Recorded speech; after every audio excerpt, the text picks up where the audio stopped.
En 1971, Louis de Funès et Yves Montand partageaient l'affiche dans le film La folie des grandeurs de Gérard Houry, diffusé ce dimanche 9 avril 2023 sur France 2.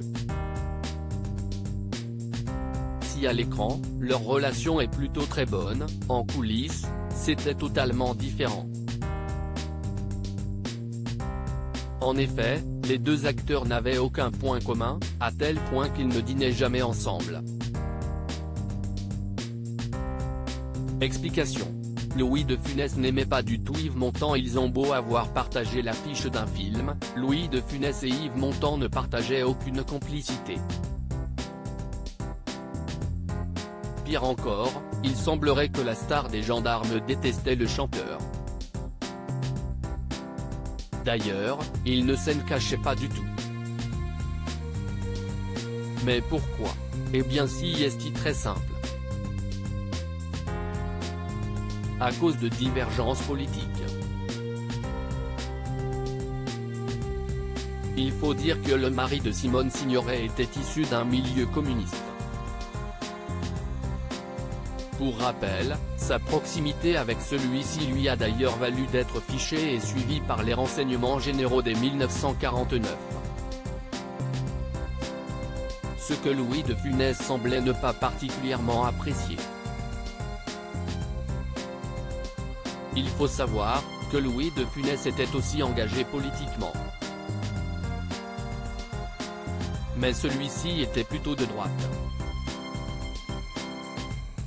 D'ailleurs, les communistes étaient sa principale cible. Résultat, Yves Montand et lui n'avaient aucune chance de bien s'entendre. Ainsi, le tournage de La folie des grandeurs a, sans surprise, été rythmé par les tensions entre les deux vedettes.